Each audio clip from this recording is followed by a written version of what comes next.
With these ideas in mind, we move on to our first panel of the day, dedicated to the voices of the present and future, us, the young people. Our panel, Youth on the Move, Protest Voices and Digital Revolt, will explore the importance of speaking up and defending our European values. Freedom of speech, equality, and democracy, among others, with people that very well knows what it is to have these rights denied. And guiding this discussion, someone who has a deep understanding of information integrity, public trust, and the growing impact of digital media on democratic participation. A Irish representative in the European Parliament, Ciaran Mullooly. Please. Yep. Thank you very much, Itana. But first, we would like to hear Ekrem İmamoğlu. He's the mayor of Istanbul and symbol of democratic resistance in Turkey, especially since his unlawful arrest by the Erdogan regime and dubious charges. His message, read by his wife Dilek, will remind delegates that the fight for freedom in Turkey is also the fight for freedom in Europe. We will introduce the panelists meanwhile.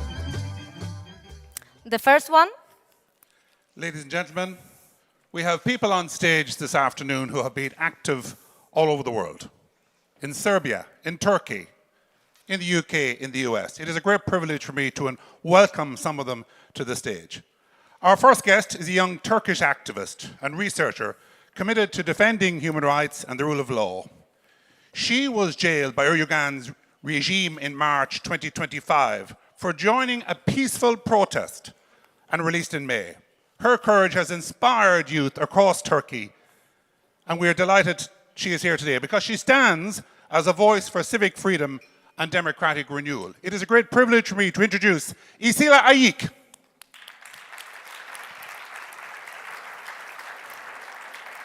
Thank you very much. Have a seat. Thank you very much. Welcome.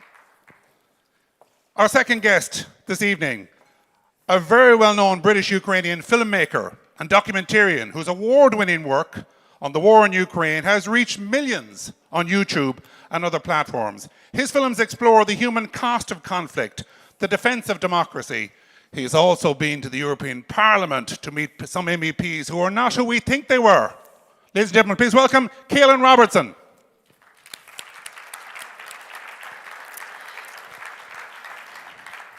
East Europe is also represented thanks to Nikolina, Sindelic and Pavel Cicvaric, both Serbian youth leaders who faced police repression for mobilizing students and citizens against Vučić regime.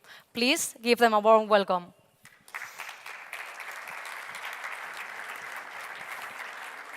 Very welcome. Take a seat. Welcome. Thank you very much. Take a seat. And last but not least, we have Chris Mowrey, American activist working with digital creators to combat far-right narratives online. Please. Chris. Very welcome. Take a seat. Thanks very much. Hello. So we are now going to listen to the video and the message of the Mayor of Istanbul. And let us remember, ladies and gentlemen, why he cannot be here to deliver this. Why can he not be here to deliver this? We're a very, very special message for somebody taken into custody in appalling circumstances. Let us hear his message first.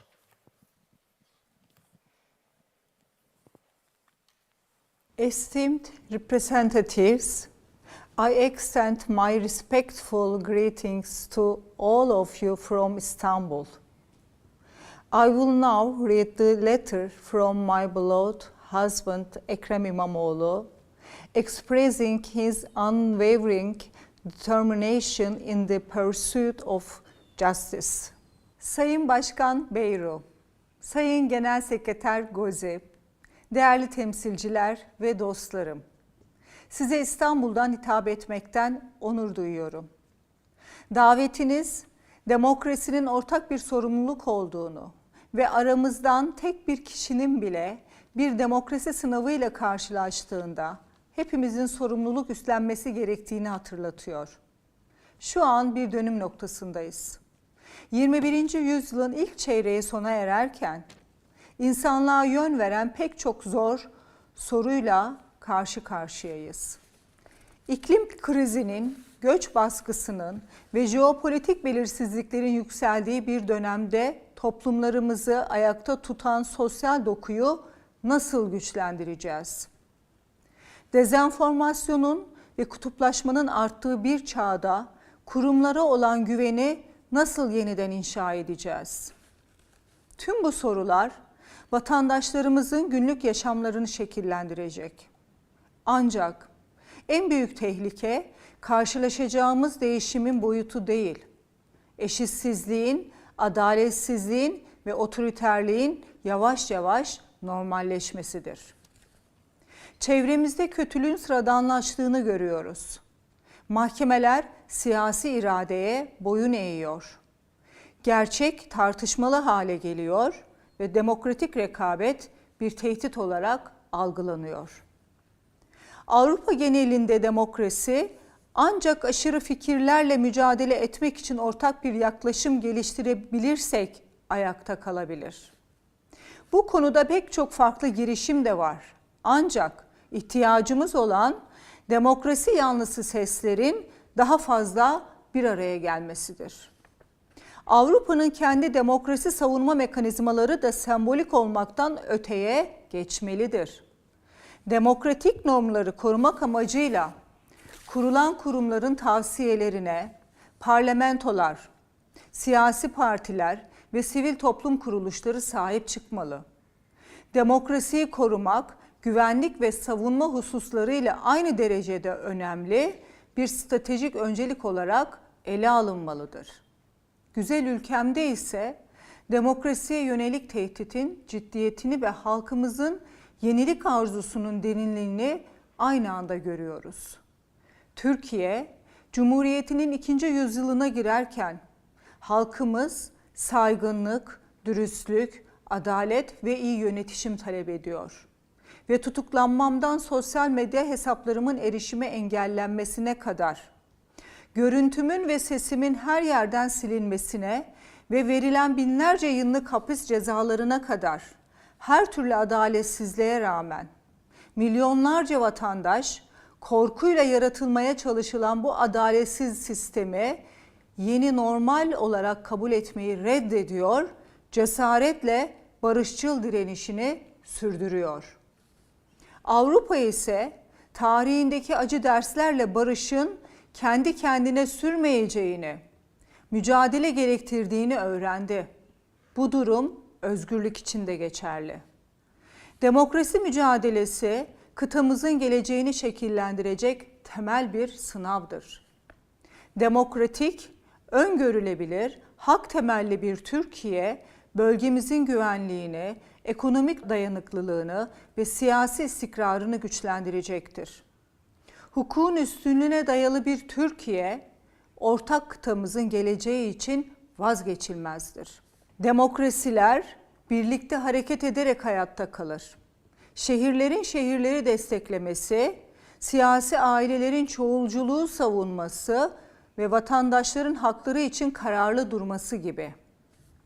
Bu nedenle Avrupalı demokratlar ile Türkiye'nin demokratik güçleri arasında daha derin bir işbirliğine inanıyorum. Avrupa ve Türkiye'nin ortak değerler üzerine inşa edilmiş ortak bir gelecekleri olmalıdır. Ve bu ortak geleceğimiz, göstereceğimiz cesarete bağlıdır.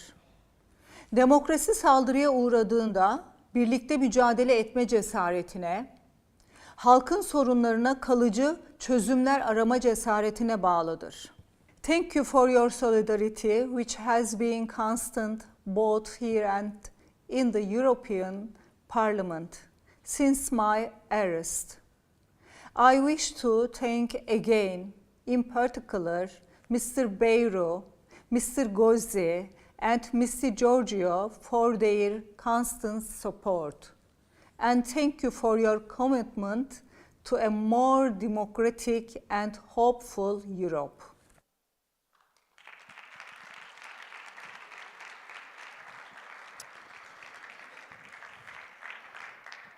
Thank you very much, ladies and gentlemen. What a poignant message from the Mayor of Istanbul. Behind bars, awaiting trial. Will there be a trial? Will there be a fair trial?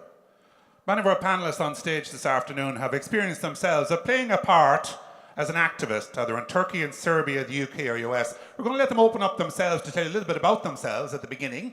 I'm giving them 4 to 5 minutes just to talk about that. But let's stay in Turkey. Esila, tell us a little bit about what's going on there, what you've been involved in on the ground. Well, it's a really long story. But just I want to say at first that the arrestation of politicals, it didn't start with Ekrem İmamoğlu. It's a really sad situation that no one focuses. But also we have Demirtas. He is the leader of the Kurdish party in Turkey, and he has been in jail for 9 years. It's going to be 10 years. And yeah, actually for us, it was always like that. Erdogan, you know, he's a dictator, and if he sees someone that can steal his place, then he's gonna put that person in jail. And that's what happened in March, because İmamoğlu is a very popular politician, and lots of people, especially the young generation, they support him, and Erdogan was afraid that he's gonna take his place because he wants to be the king of Turkey. And that's why without no evidence, they arrested him. And after that, lots of people came to streets. But just I want to focus on that, the people, the young people especially, who went on the streets in order to fight for democracy, they are not like, Ekrem İmamoğlu is a big point, but also they didn't went on street for İmamoğlu. They went to streets for democracy, for their own rights.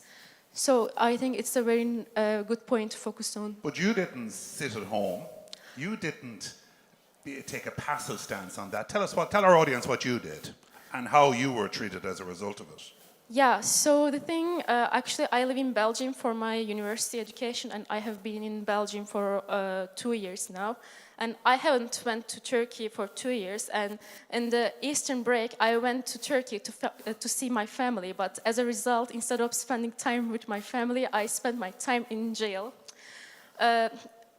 Of course, I'm not gonna sit alone, especially if I have a really cool and chill life in Europe, while the Turkish students are going to jails and they are being beaten up by police every day. Of course, I cannot sit at home. So I went to the protest in Istanbul with my friends.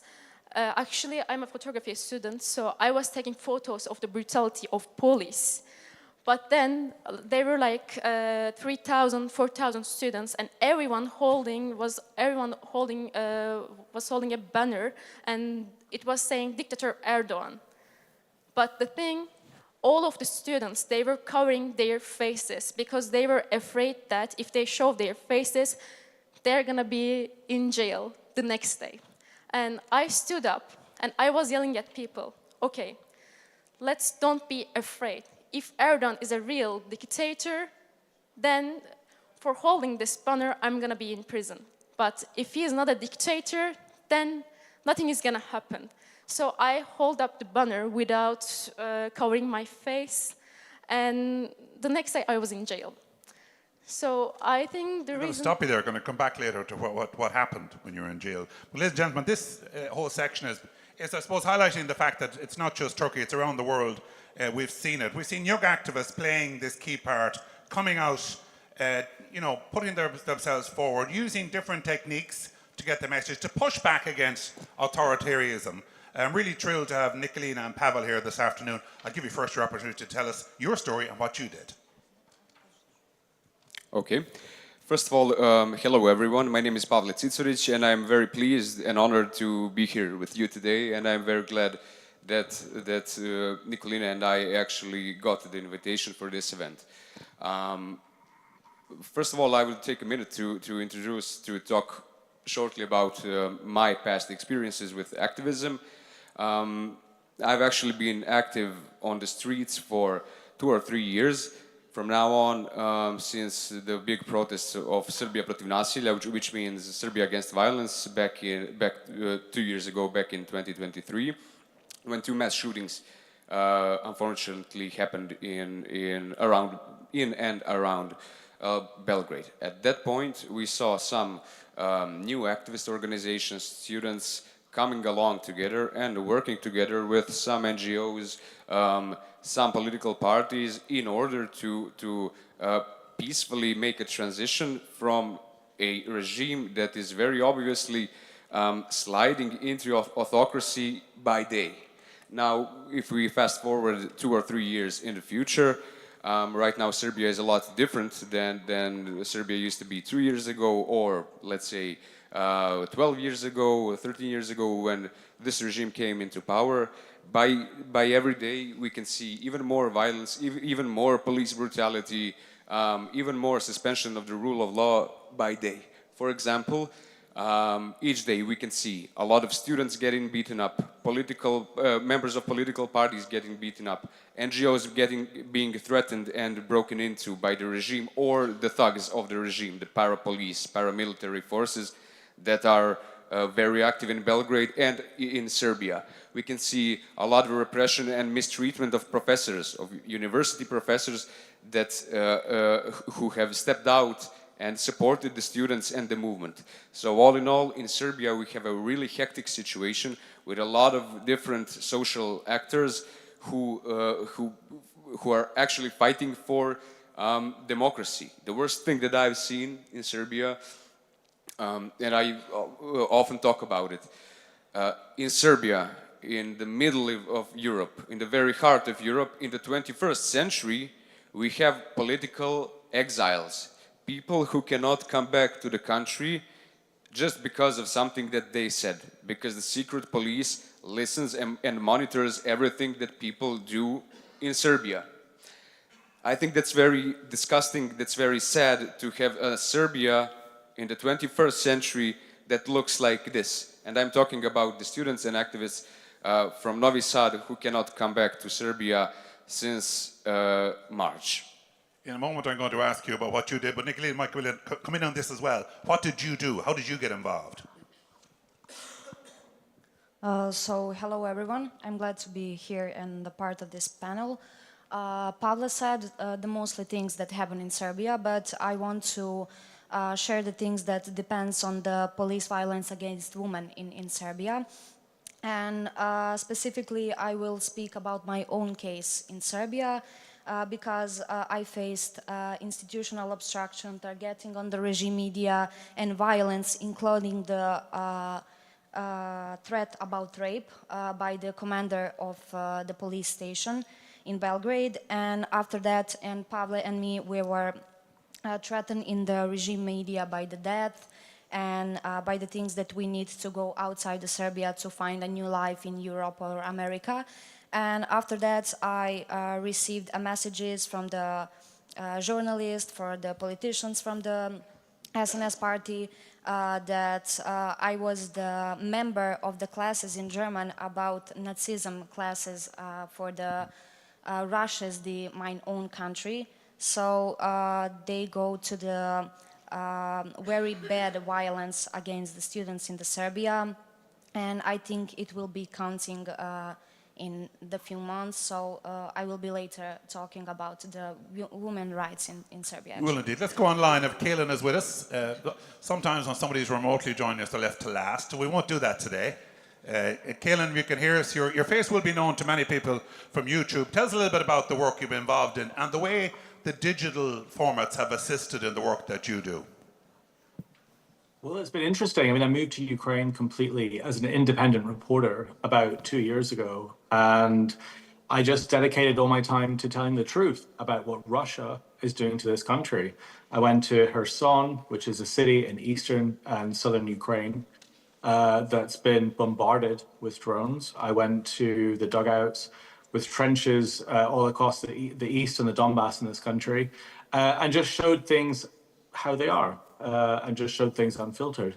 And I guess I gained a huge reach from doing that. I think it shows that, based on what you guys are talking about as well, people really care about the truth, they care about democracy, they care about information, they care about the reality of what's actually happening in Europe, especially during an age of an information war. And people just really like to hear what's happening. That's why I moved here to Ukraine. That's why I live here full time. That's why I report from the front lines to get things on the ground. But it's also why this panel is really important and why I'm focusing so much on the information war, because the information war is in overdrive right now. What Russia is doing by planting their MPs in the European Parliament, by flooding our news feeds with disinformation, our news feeds, by the way, of which the average European consumes 300 foot a day, is overwhelming. We're not designed to read that much information, never mind that much disinformation.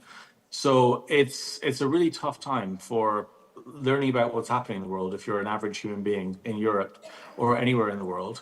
But what has been quite different is I've realized that people want truth. And that's why I go to the front lines. That's why I get it on the ground. That's why I show people what's really happening, because people can feel if something's right or not. But Russia are spending a lot more money on the disinformation war than the rest of Europe.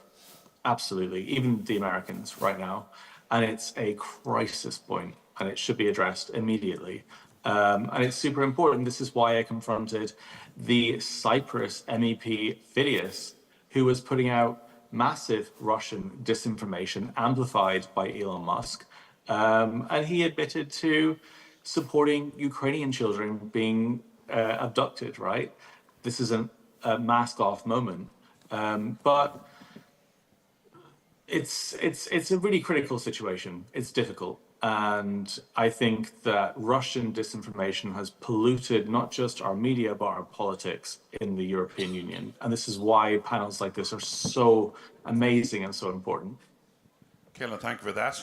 It's not just happening in the East, it's happening in the West too. Chris is here with first-hand experience of his own journey. Tell us about the work you've been doing, Chris.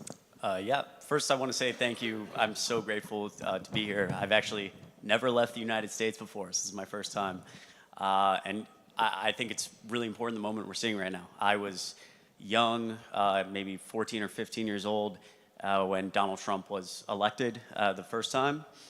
And it quickly dawned on me that he doesn't hold any values that are American. He's anti-American to the core. He lies so often. We saw this intense rise of disinformation and misinformation. And I started posting videos on the internet about just basically what I was passionate about at the time. Things like human rights, the misinformation we see, the eroding of our democracy in the United States. And I was lucky enough to kind of build this following online that I now am grateful enough to be able to do full time, where I spend pretty much every single day talking about the news and trying to get real information out there. I think it was said well that the disinformation machine right now is relentless, especially from Donald Trump in the States, from Elon Musk.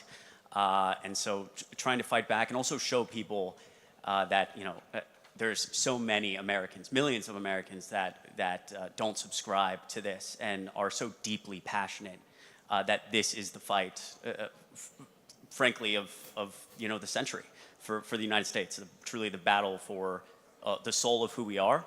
And so, yeah, I'm very impressed by a lot of the stories I've heard up here. It's inspiring.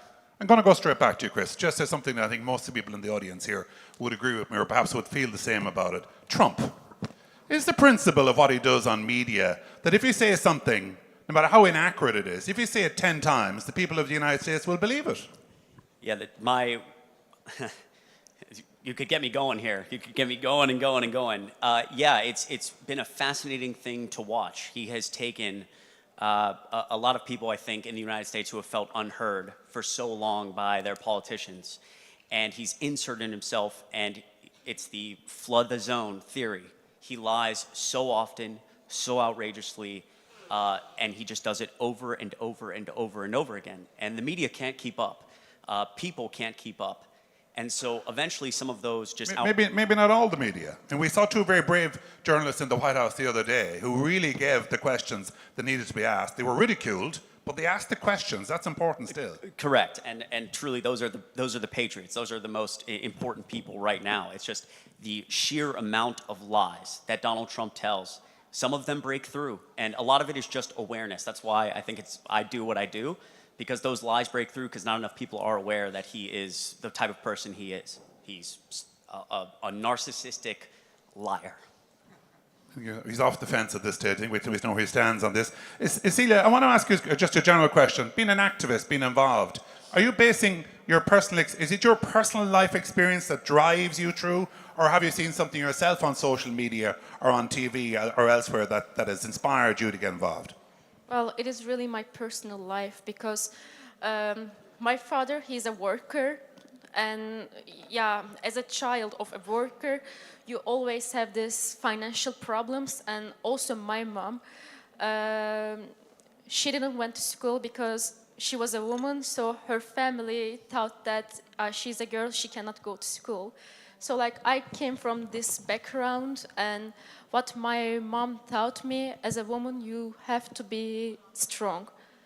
So I was always strong for me, for my mother, and for the other girls in my country. Caolan, when you make a video or make a performance like that, put it together, is that the best story to be most effective? The real life experience of people going out on the internet and going around the world?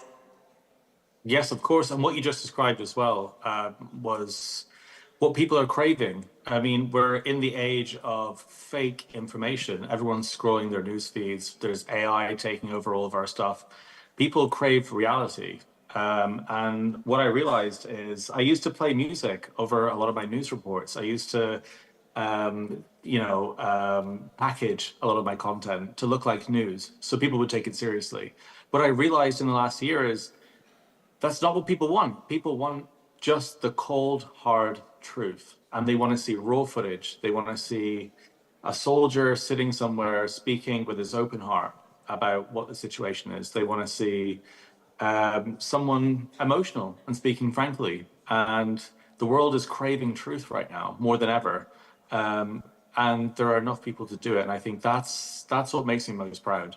But yeah, that's what people are craving. I mean, the most viewed videos that I've made in the last year are videos that are organic, that are real, without any filters, without anything.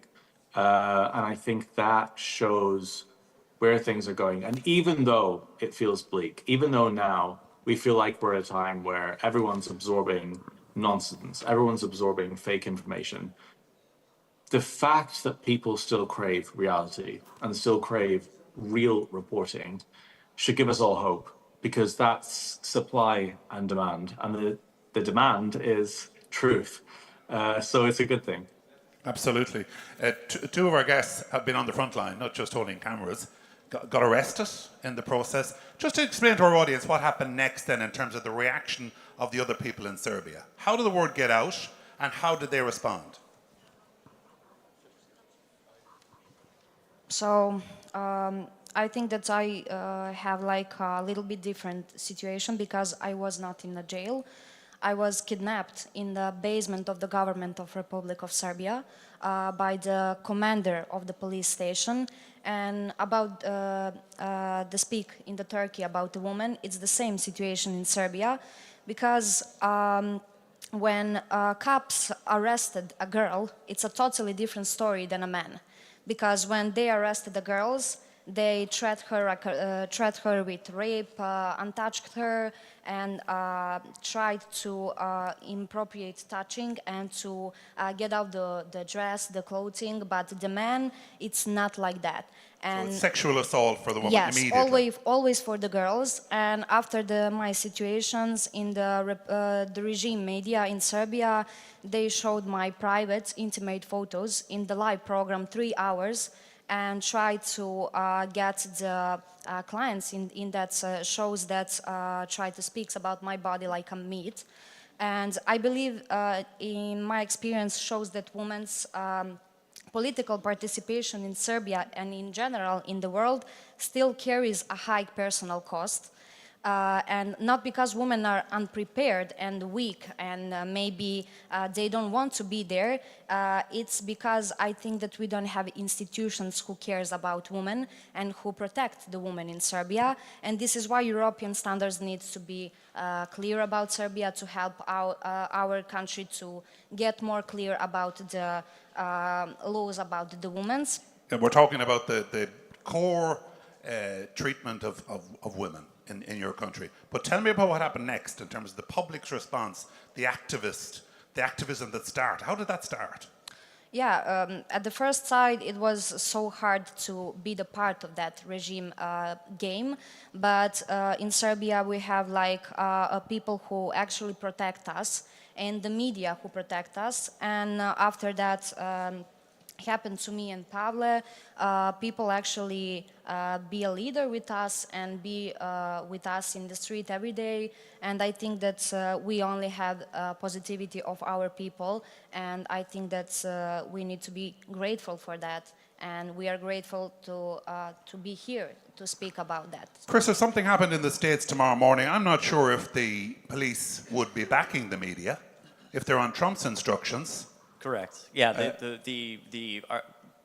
Sorry, say that one more time. Yeah. Therefore, that it's an even bigger hurdle in the United States. At the end of the day, an allegation is made. Trump gives instructions to somebody to effectively take revenge, as far as I can see. So where do you turn them with your media, and you're in danger yourself in the States? Yeah, and again, I think it's really so much of this is awareness for people, especially in the States. I think a lot of people can be, frankly, a little bit ignorant to the fight, how different our government is operating now compared to how it operated the last 7 decades. Because, this hyper-politicization of our executive branch and Trump's ability to direct people to go after his political opponents is something we've never seen. But where's that going to stop, Chris? Say again? Where is that going to stop? I don't know. That's a good question. I think someone's last point is people are craving the truth and they're craving authenticity. And I think a lot of what you'll hear up here is that you can quickly break down and start winning these battles by bringing in people who are very authentic and who care deeply about what's going on. In somewhere like the States, we spend a lot of time with a lot of people feeling like politicians are in it for themselves, are in it to just enrich themselves, don't care about others. And it actually gave way for Donald Trump to do what he's doing now. When you invite people who show the truth about Donald Trump and usher in politicians who are very authentic, who care, who are raw, you can quickly break down a lot of what you see from Donald Trump. I don't think he's as powerful as he wants people to make him. He's not as powerful as. We'll see next time out in the elections. Caolan, can I ask you about this issue about the truth in media, in social or otherwise? You know, you came to Brussels to meet Fidias, our MEP, who made his career. He has got elected actually on the back of a social media campaign in his own country. And successfully got his message across and got elected. Then you took him down on using the same principles. How is the public to decide which is the truth and which is not the truth? Because people know deep down whether something is right, whether something is wrong. The Prince Andrew interview that Emily Maitlis carried out on the BBC sat down with the royal, and he said he was at Pizza Express, and he wasn't. People knew that there was something wrong, and now he's lost his royal title. Big interviews like that exist, and you don't really know who someone is unless you sit right down in front of them and you unmask them and you ask them who they are and what they believe. And Fidias wasn't prepared for me to ask him those kind of questions, but it was revealing in the way that he answered them, and I think that's why it basically unraveled his career. I think it's why he hasn't posted that much right-wing or pro-Russian disinformation since, because people saw who he was. And this is why journalism and why truth is so important, because you have to sit down with someone and you have to look opposite them and you have to directly get the truth and show it to people, and they can make up their own minds. And in that case, the public made up their own minds, which is that he was a Russian stooge who went to Moscow during the Victory Day parade, who is an elected member of parliament. And by the way, Fidias is fun to talk about, but he's not the only one. There are many, many members of the European Union Parliament, MEPs, who are also bought and paid for by Russia in many countries. You know, this is why the European Union are relaxed when Russian drones fly into NATO's airspace, fly into Poland, and they aren't shot down. This is why they're relaxed when it happens in Estonia. This is why we had a train that was blown up a few kilometers from here in Poland by Russian saboteurs, and the European Union kind of just looked on because the rot of Russian influence and disinformation goes deep, and it goes deep and it goes dirty and it's rotten. And it goes back to them sending their kids to private schools that our politicians go to, that are then elected as MEPs. It goes back to them having stations like Russia Today in London. And then it goes back to them polluting our news feeds with disinformation campaigns like the Tenet media scandal we saw in America, and like the scandal we saw recently with Limitless, paying people like Sasha Meets Russia and all these sort of pro-Russian provocateurs. These people are polluting our entire culture. And if Europe wants to be strong, and if Europe wants to actually stand up for itself and be an empire again, in a good way, not a colonialist way, but a good way, doing something good, it needs to recognize that this is happening. It needs to recognize that it's at war with Russia right now and actually fight back. Because the only language that Russia understands right now is the language of retaliation. Okay, that's an Russia even right now broader, is it's a good point, Yeah. and an even broader point for us to consider.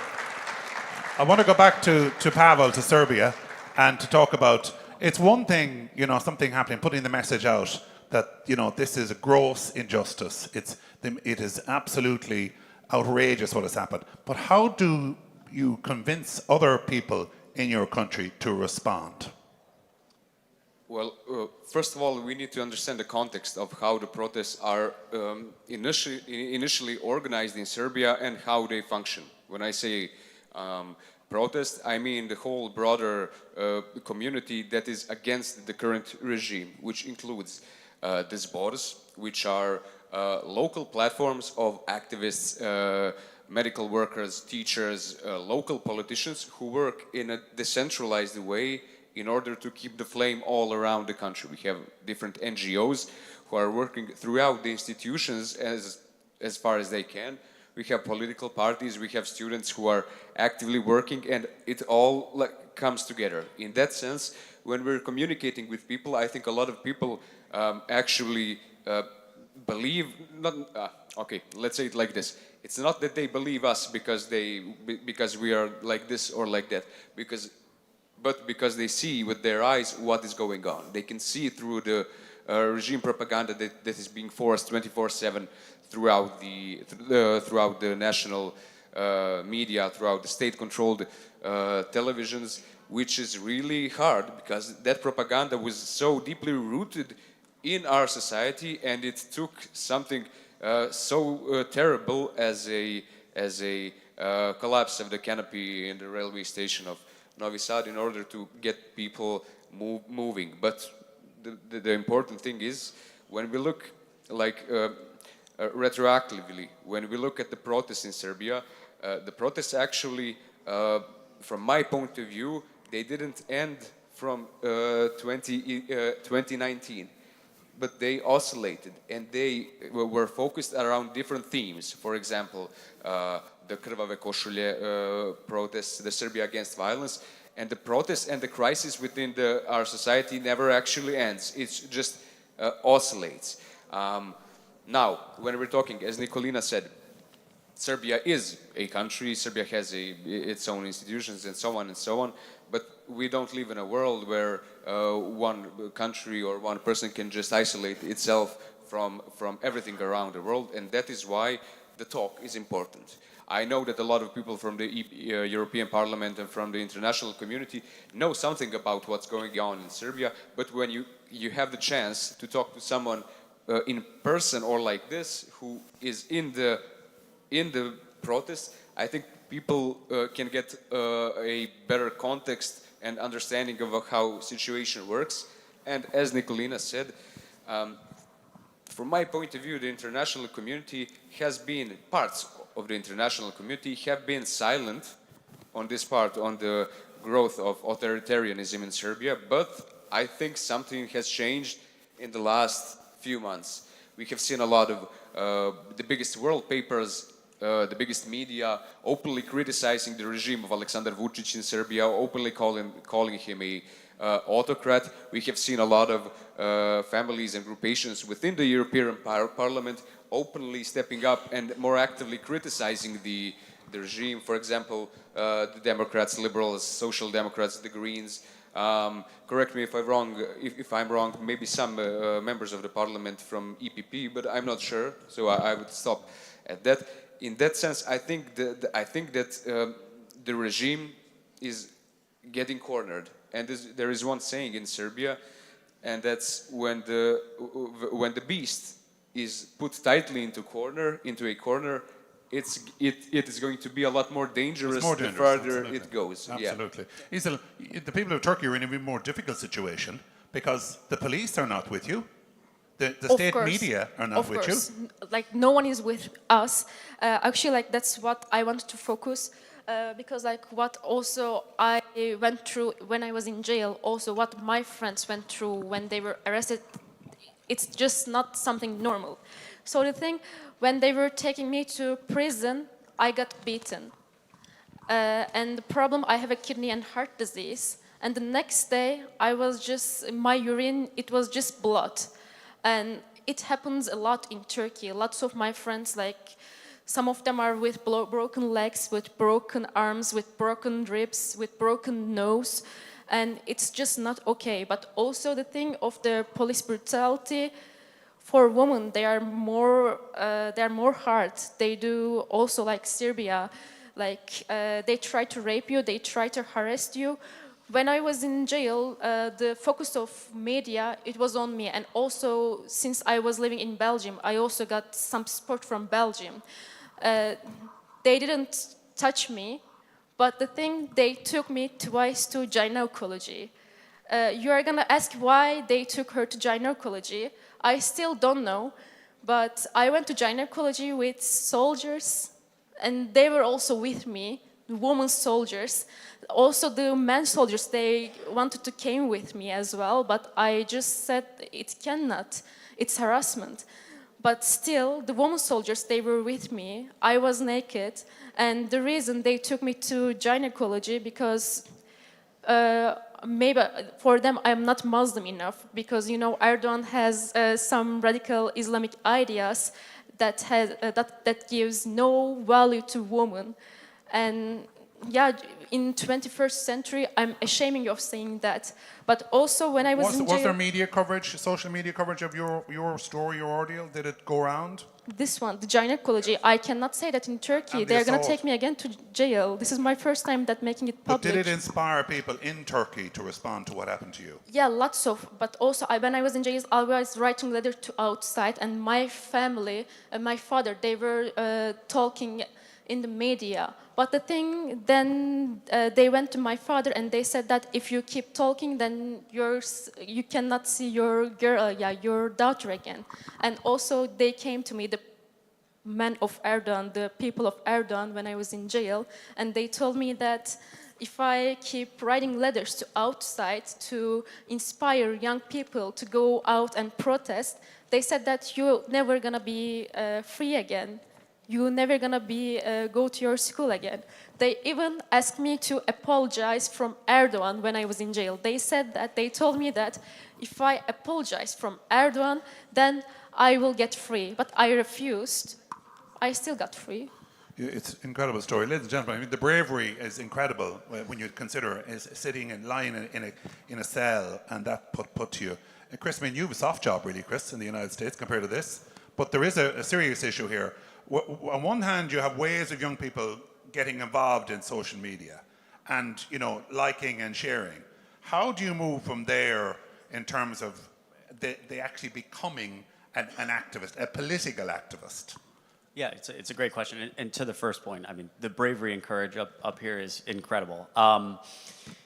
Yeah, again, I think that so much of this fight is awareness. I think I'd like to believe that, especially right now, when Americans are polled about what Donald Trump is actually doing, and they understand fundamentally how our government has so radically changed just in the last 8 or 9 months, a lot of them are very unhappy and very fierce and excited and ready to go. I think that to the point that was made earlier, people are craving truth, they're craving authenticity, and so much of it is a information war. It truly comes down to awareness. I talk to people all day long who just have no idea that so much of this is happening, or if they hear that, we've seen a wave of Democrats in the United States, or people from previous administrations, essentially, 2 or 3, get arrested, and that's unprecedented. It's unprecedented to see our agencies working essentially so closely to the president and doing whatever is politically advantageous to him. When people hear about it, again, a lot of it is, it's probably normal. It's probably not that big a deal. So much of the fight is awareness. When we get people aware, they realize how much is at stake. It's very easy to then mobilize. We saw No King's Day in the United States. I'd have to look at the numbers again, but it's close to the single biggest protest day in American history. I think there was 8 million or 7 million people on the streets. And again, so making a lot of noise and being very aware. And I think people start to realize that their future is at stake. I mean, my future is at stake. The parents now, who are, maybe my parents' age, they understand that my future is at stake. So truly, I'd say it's a lot of awareness. We've got just a few minutes left, and I'm just going to throw. I was a journalist myself for 25 years, and I always love to throw in one last question to challenge you. Caolan, Charlie Kirk's death, what have we learned from that? That political violence is absolutely disgusting, whatever form it takes, whether it's left against right or right against left. It's a disgusting thing. I knew Charlie Kirk years ago. I was a kid who had right-wing views when I was 18, and I used to like his ideas. Now I don't, obviously. But dealing with those kind of ideas, with political violence and murdering people, is absolutely disgusting, and it shows a devaluation of all of our politics. If that's where we're going as a society, it's downhill. I mean, this is really not the way to deal with things. Charlie Kirk's ideas are terrible, right? But they can be dealt with easily by being debunked. In 2 minutes in a debate, I could debunk these things. Yeah, I think you've hit it on the nail. I just shooting and sorry killing to someone rush you on, is- we're running is out of time. disgrace. Pavel, is there a danger sometimes that the message will go wrong and people will lose their lives? Okay, so I'm going to answer that question from the context of Serbia. Or Nikolina, I should say as well. Yeah, we can both answer. So yeah, I'm going to keep it short. If you are dealing with a dictatorship, a autocratic regime, there is always a threat of violence or escalation. But the thing that the opposition, and when I say opposition, I mean everybody who is against the regime, has in mind and has been doing with the organization of the protest, is strictly keeping them peaceful. Because the only thing that the current regime in Serbia does not know, they don't have the answer to peaceful protests, because they are used to violence. They're the ones creating violence, and when you give them the answer of peaceful, they get stuck and they don't know what to do. Nikolina?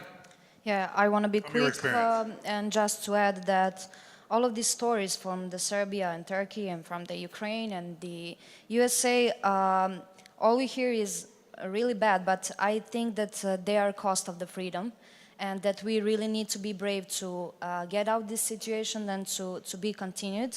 And I think that one solution in this situation is to change the narrative of the politics in the Europe and the USA and in the Turkey and the Serbia too, that we need new nations of the people. We need more young people in the politics. We need people who will fight for democracy and for the laws, because that's the whole problem in the Turkey and in the Serbia, because we don't have democracy values, and we need to change people in the politics to get out the oldest politicians maybe, and to get young people who will fight for our freedom. To inspire them. Isel, is that if you had a message to the EDP, this Congress, this Democratic Party, Democrats Party Congress, what would your message be to the politicians in Europe or in their own member states, what they should be doing on this? Well, I think my message to politicians in Europe would be that.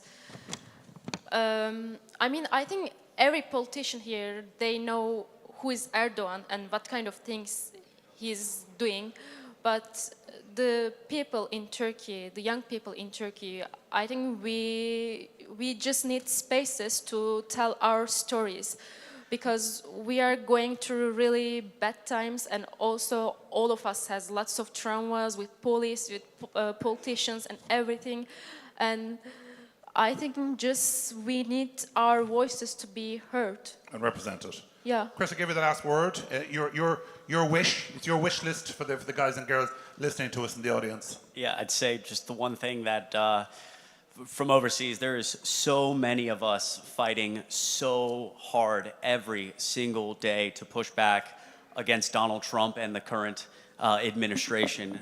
Millions and millions and millions of Americans who are so deeply passionate about the fact that these individuals don't care about anybody but themselves. They are anti-American. The values they hold don't represent the United States. And that I find it deeply concerning, and I know millions of Americans do, how quickly we've taken out all of our allies around the world and alienated them, and frankly treated them like shit. There's millions of us that hate it, despise it, and we're working relentlessly to try to move to a new future where the United States can work closely with our allies once again. You're doing it in different ways, using creativity and courage. Ladies and gentlemen, put your hands together for our panel this afternoon. Esila, Caolan, Nikolina, Pavel and Chris.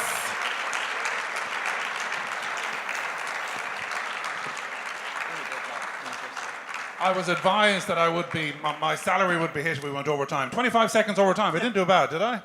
Ladies and gentlemen, just before I conclude, I want to pay tribute to the team at Democrats, particularly our social media team. I have learned of the activities of everybody at the top table through the social media campaign work and news coverage provided by the EDP, by Democrats, home and abroad, so to speak. And I think that's crucial for our party, our group, to continue to highlight this work and particularly to bring you on stage and meet people today. Thank you very much, ladies and gentlemen. It's been a pleasure to chair this. Thank you very much for sharing your hard backgrounds and showing that young people also fight for democracy and rights. So now I would like to continue with the Congress and invite